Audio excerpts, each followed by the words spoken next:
प्रेमी भक्तजनों, श्री रामचरितमानस के छंद भाग 73 के अंतर्गत अरण्य कांड के एक और मनोहारी हरगीति का छंद की सरल व्याख्या और उससे जुड़ी कथाओं का वर्णन कर रहा हूं। जब लक्ष्मण जी ने शूर्पणखा के नाक कान काट दिए तो वह रोती बिलखती हुई अपने पराक्रमी भाइयों खरदूषण के पास गई और उनकी वीरता को धिक्कारने लगी। जब उन्होंने कारण पूछा तो शूर्पणखा ने पूरी घटना बता दी। यह सुनकर खरदूषण ने असंख्य वीर राक्षसी योद्धाओं की सेना तैयार की जो श्री राम से युद्ध करने को चल पड़ी।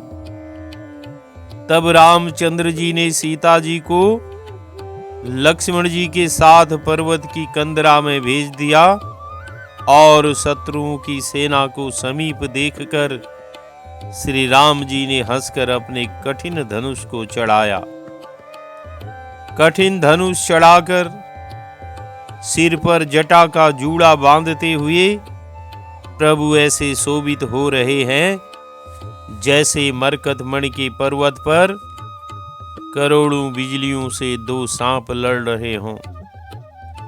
कमर में तरकस कसकर, विशाल भुजाओं में धनुष लेकर और बाण सुधार कर प्रभु श्री राम राक्षसों की ओर ऐसे देख रहे हैं मानो मतवाले हाथियों के समूह को आता देखकर सिंह उनकी ओर ताक रहा हो।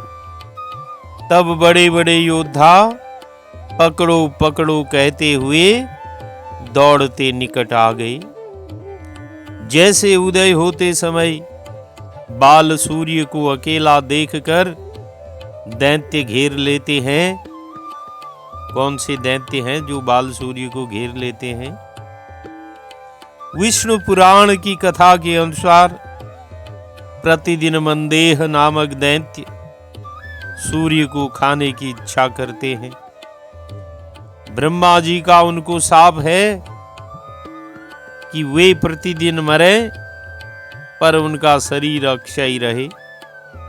सूर्योदय के समय प्रतिदिन उनका सूर्य से घोर युद्ध होता है।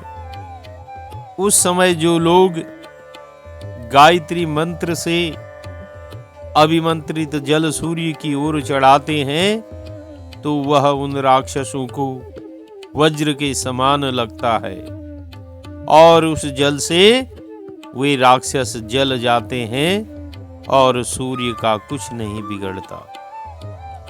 उसी प्रकार यहाँ भी ये हजारों राक्षस मारे जाएंगे तथा भगवान राम का बाल भी बांका न होगा। कहने का भाव यह है कि सूर्य आत्मा है। इनके दर्शन में विघ्न डालने वाले दानव हमारी विषय वासनाएं हैं। गायत्री मंत्र के अनुष्ठान से चित्त शुद्ध हो जाता है, दुर्वासनाओं का नाश हो जाता है और आत्मा राम रवि का दर्शन हो जाता है। जैसे बाल रवि के उदय के समय उसके मंडल पर दृष्टि डालने के पश्चात दसों दिशाओं में सूर्य का लाल पीला तेज ही परिपूर्ण देखने में आता है, वैसे ही इन राक्षसों की दशा हो जाएगी। वे भगवान के मुखमंडल को टकटकी लगाए देखते रह जाएंगे और तत्पश्चात सब दिशाओं में वे राम रूप ही देखेंगे। बाल रवि का तेज नेत्रों को कुछ समय ही सहन होता है, उसके बाद नेत्र उसके मंडल को देखने से अंधे हो जाते हैं। यही हाल सभी राक्षसों का भी होने वाला है। प्रभु को देखकर वे बाण नहीं चला सकते। निशाचर सेना स्तब्ध हो गई। क्यों बाण नहीं चलाए? क्योंकि प्रभु का स्वरूप माधुर्य ऐसा ही है।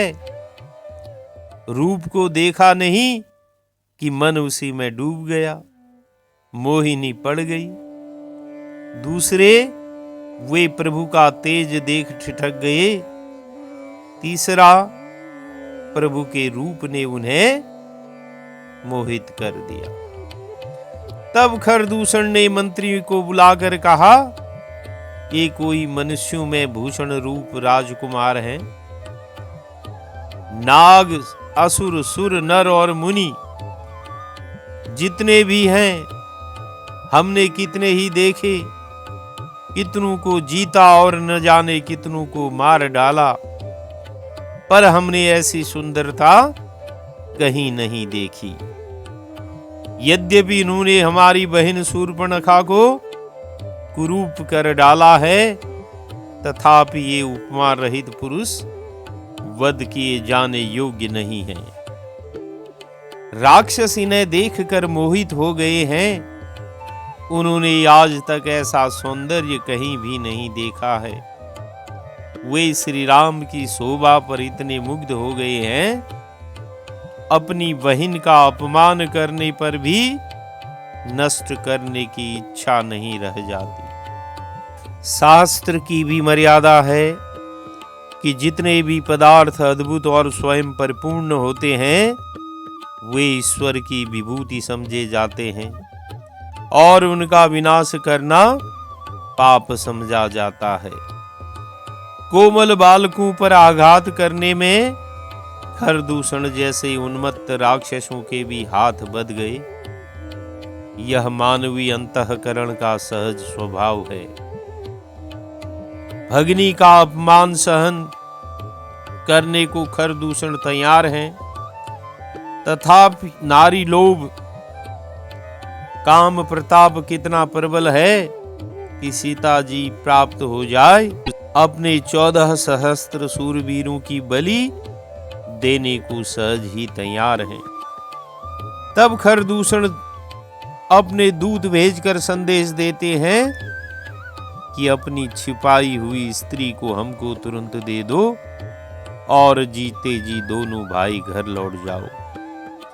अब प्रश्न है कि खरदूषण को कैसे पता कि उन्होंने नारी अर्थात सीता जी को छुपा दिया है।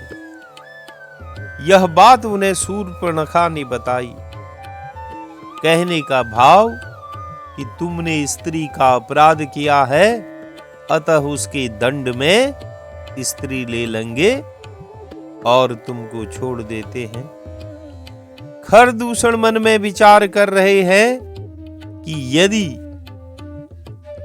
हम इनको मार डालेंगे तो यह कड़ी सजा न होगी। इन्होंने हमारी बहन के नाक कान काटे हैं।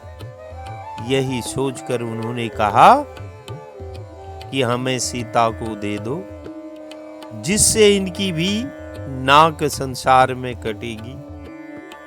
निज स्त्री को तुरंत देने का भाव यह कि हमारी भी निंदा न हो कि एक नर बालक पर 14 सहस्त्र शूरवीर निशाचर चढ़ आए। जब यह संदेश दूतों ने रामचंद्र जी से जाकर कहा तो वे सुनते ही मुस्कुराकर बोले। क्यों मुस्कुराए? कहने का भाव कि तुम सीता को मांगते हो, हम उन्हें इसी कार्य के लिए तो अपने साथ लाए हैं और तुम बातें करके हमें डराना चाहते हो। हम डरने वाले नहीं हैं, इसीलिए मुस्कुराए और बोले, हम क्षत्रिय हैं, वन में शिकार करते हैं। तुम्हारे शरीर के दुष्ट रूप मृगों को तो हम ढूंढते फिरते हैं। हम क्षत्रिय हैं, यदि आप जैसे बलवान शत्रु सामने हो तो भी हम न लड़ें, यह कैसे संभव है? तुम्हारी बात ही क्या, यदि काल भी एक बार लड़ने को आ जाए तो भी उससे युद्ध करेंगे, पीछे नहीं हटेंगे। हंसकर बताया कि हमें बालक समझते हो, आगे प्राणों के लाले पड़ेंगे तब हमारा पराक्रम समझ में आएगा। यद्यपि हम मनुष्य हैं, पर दैत्य कुल के नाशक मुनियों के पालक और दुष्टों को पीड़ा देने वाले बालक हैं।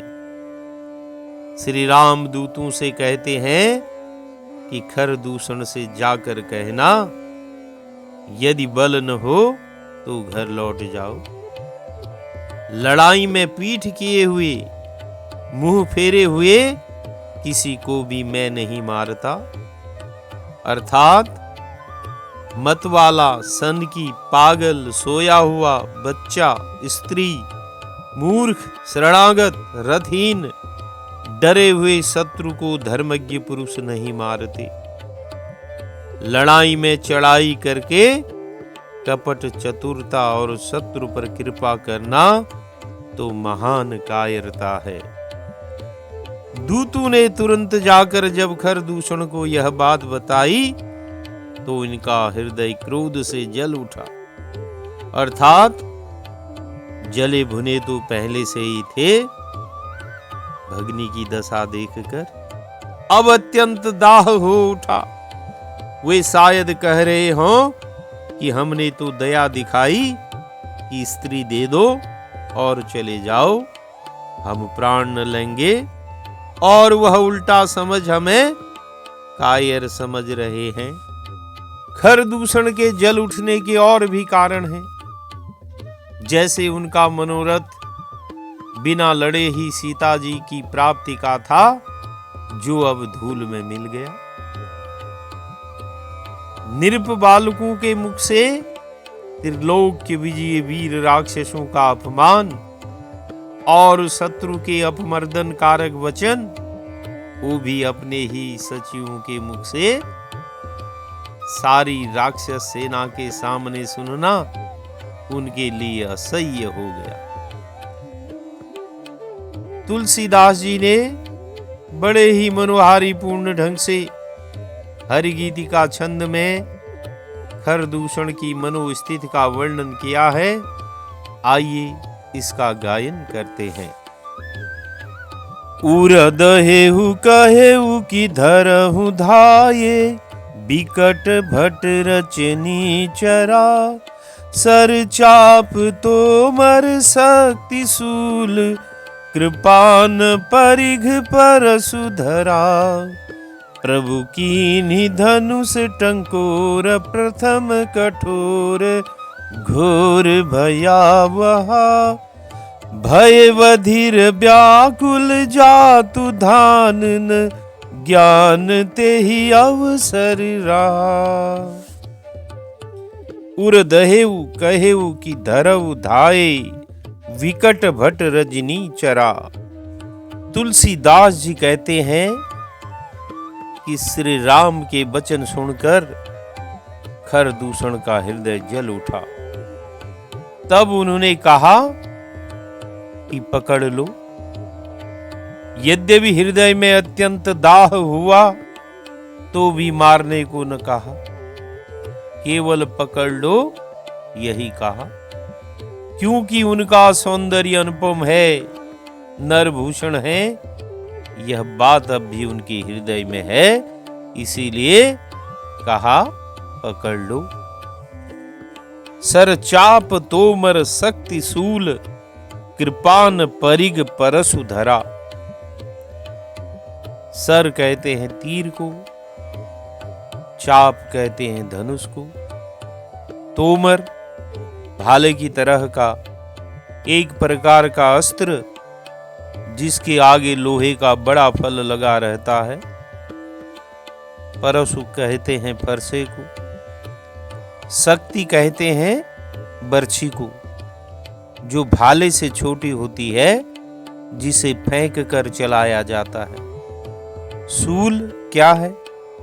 यह भी बर्छे के आकार का होता है। और परिघ गणासे को कहते हैं। तो यह सुनकर निशाचरों के विकट योद्धा धनुष बाण तोमर शक्ति शूल कृपाण परिघ और फरसा धारण किए हुए दौड़ पड़े। किसकी ओर दौड़ पड़े? प्रभु श्री रामचंद्र की ओर दौड़ पड़े। प्रभु कीन्ही धनुष टंकोर, प्रथम कठोर घोर भयावहा। जब राक्षस विभिन्न प्रकार के अस्त्र शस्त्र लेकर भगवान श्री राम की ओर दौड़े तो उन्होंने क्या किया? टंकार, टंकोर कहते हैं धनुष की कसी हुई प्रत्यंचा को खींचकर छोड़ने से पैदा होने वाला शब्द। तो जब भगवान ने देखा कि राक्षस उनकी ओर अस्त्र शस्त्र धारण किए हुए दौड़े आ रहे हैं, तो यह सब देखकर श्री रामचंद्र जी ने सबसे पहले धनुष का टंकार किया, जो बड़ा कठोर और घोर भयंकर था। भय बधिर व्याकुल जातु धान, न ज्ञान ते ही अवसर रहा। जब श्री राम जी ने धनुष का टंकार किया तो क्या हुआ? तुलसीदास जी कहते हैं कि इस कठोर घोर भयंकर टंकार को सुनकर शत्रु बहरे व्याकुल और भयभीत हो गए। उस समय उनको कुछ होशो हवास न रहा और वे घबरा कर भयभीत हो गए। तो बोले सियावर रामचंद्र की जय।